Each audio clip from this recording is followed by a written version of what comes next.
Saya pengen dapat statement yang clear dari Mas Anies untuk memindahkan ibu kota dari Jakarta ke IKN. Dengan IKN, ketika kita memiliki masalah yang masih urgen di depan mata kita, di Kalimantan sendiri, kebutuhan untuk membangun sekolah yang rusak sangat banyak. Membangun kereta api atau jalur tol antar kota di Kalimantan itu urgen. Yang merasakan dari uang itu siapa? Rakyat. Sementara yang kita kerjakan hanya membangun tempat untuk aparat sipil negara bekerja, bukan untuk rakyat dan bukan pusat perekonomian. Apakah boleh saya simpulkan kalau begitu Mas Anies dalam posisi yang oposisi terhadap beberapa kebijakan termasuk IKN? Inilah salah satu contoh produk hukum yang tidak melewati proses dialog publik yang lengkap. Sehingga dialognya sesudah jadi undang-undang. Dan ketika dialognya sudah undang-undang, siapapun yang kritis dianggap oposisi, siapapun yang pro dianggap pro pemerintah. Kenapa? Karena tidak ada proses pembahasan yang komprehensif yang memberikan ruang kepada publik. Ini negara hukum, bukan negara kekuasaan. Dalam negara hukum, berikan ruang kepada publik untuk membahas sebuah peraturan sebelum dia ditetapkan. Tapi ini nada-nadanya seperti negara kekuasaan, di mana penguasa menentukan hukum. Dan kemudian dari situ kita berdebat pro kon. Kami melihat ada kebutuhan-kebutuhan urgen yang dibangun untuk rakyat. Kalau hari ini kita belum bisa menyiapkan pupuk lengkap, tapi pada saat yang sama kita membangun sebuah istana untuk presiden, di mana rasa keadilan kita?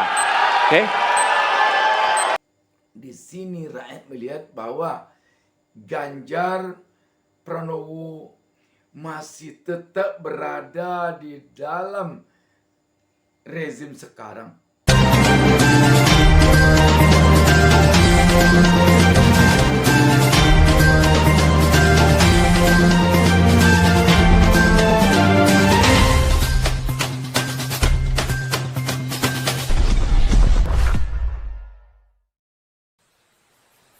Jangan lupa subscribe.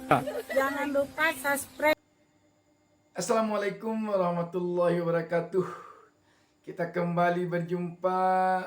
Saya doakan kembali pemirsa semoga mendapatkan keberkahan hidup dari Allah Subhanahu wa taala, Tuhan Yang Maha Esa. Sahabat BN, langkah yang diambil oleh Capres Ganjar Pranowo mengajukan pertanyaan kepada Capres Anies Baswedan pada debat Capres putaran pertama hari Selasa baru lalu, sepertinya secara tidak sadar Ganjar Pranowo telah membuat upaya yang dilakukan oleh Ketua Umumnya Megawati Soekarno Putri selama ini menjadi sia-sia dan berantakan. Kenapa kita katakan demikian? Kita tahu Megawati Soekarno Putri telah berupaya memperlihatkan kepada publik bahwa untuk Pilpres kali ini Jokowi bukanlah orang yang satu tujuan dengan PDIP, dengan Ganjar Mahfud yang diusung dan didukung oleh PDIP. Jadi Megawati ketika beberapa hari lalu dalam pidatonya begitu keras menyindir Jokowi, malah sampai mengatakan bahwa pemerintahan yang baru sekarang ini seperti era Orde Baru. Mengapa sekarang kalian yang baru berkuasa itu mau bertindak seperti waktu zaman Orde Baru?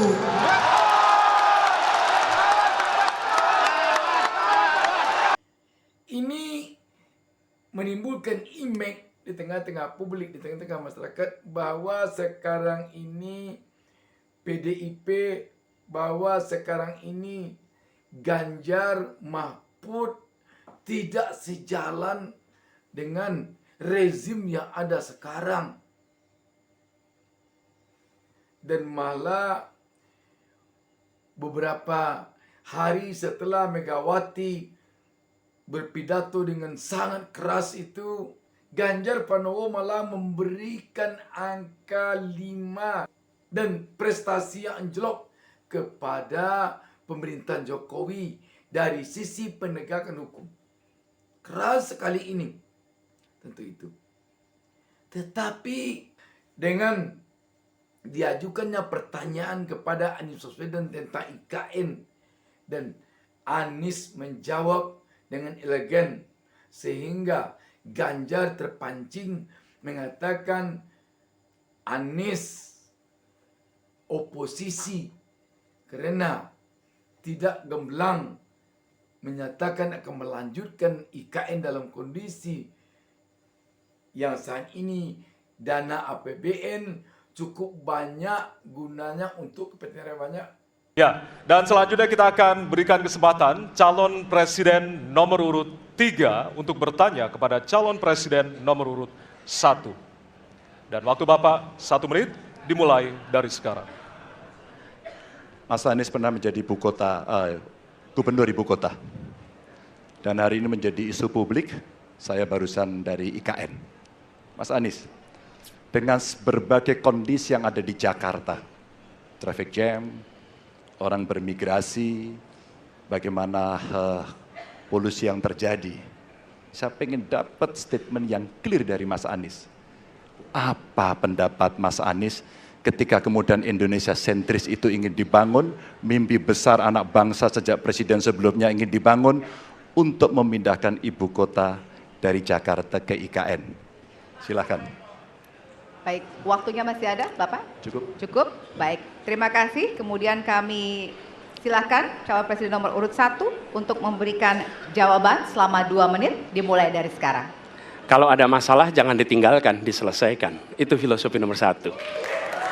Jadi, ketika di Jakarta menghadapi masalah, maka masalah lingkungan hidup, masalah lalu lintas, kepadatan penduduk, ini harus diselesaikan. Ditinggalkan tidak kemudian membuat otomatis selesai. Justru ini yang harus dibereskan. Kalau kami melihat, begitu kita bicara lalu lintas, kontribusi aparat sipil negara di dalam kemacetan itu hanya 4-7%. Jadi nggak akan mengurangi kemacetan di sini.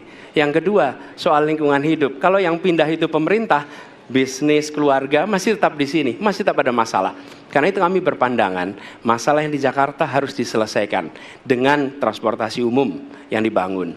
Kemudian yang kedua, menambah taman yang dibangun, transportasi umum berbasis elektrik. Dan itu semua dikerjakan untuk membuat Jakarta menjadi kota yang nyaman, aman, kota yang membuat kita bisa hidup dengan sehat. Itu terkait dengan Jakarta. Jadi, jangan kita meniru pemerintah Belanda. Mereka punya kota tua. Ketika kota tua turun permukaan, mereka pindah ke selatan, bikin di sekitar Monas. Ditinggalkan, masalah tidak diselesaikan. Kita harus menghadapi masalah dengan menyelesaikan. Lalu yang kedua, terkait dengan IKN. Ketika kita memiliki masalah yang masih urgen di depan mata kita, di Kalimantan sendiri, kebutuhan untuk membangun sekolah yang rusak sangat banyak. Membangun kereta api atau jalur tol antar kota di Kalimantan itu urgen. Yang merasakan dari uang itu siapa? Rakyat. Sementara yang kita kerjakan hanya membangun tempat untuk aparat sipil negara bekerja, bukan untuk rakyat dan bukan pusat perekonomian. Baik. Ya, waktu Anda habis dan kami persilakan kepada calon presiden nomor urut 3 untuk menanggapi jawaban dari calon presiden nomor urut 1. Waktu Bapak 1 menit, disilakan. Apakah boleh saya simpulkan kalau begitu Mas Anies dalam posisi yang oposisi terhadap beberapa kebijakan termasuk IKN, menolak IKN dilanjutkan? Terima kasih. Cukup Waktunya? Bapak? Cukup. Baik. Baik, selanjutnya kami berikan kesempatan kepada calon presiden nomor urut 1 untuk menanggapi tanggapan dari calon presiden nomor urut 3. Waktunya 1 menit dari sekarang. Inilah salah satu contoh produk hukum yang tidak melewati proses dialog publik yang lengkap. Sehingga dialognya sesudah jadi undang-undang. Dan ketika dialognya sudah undang-undang, siapapun yang kritis dianggap oposisi, siapapun yang pro dianggap pro pemerintah.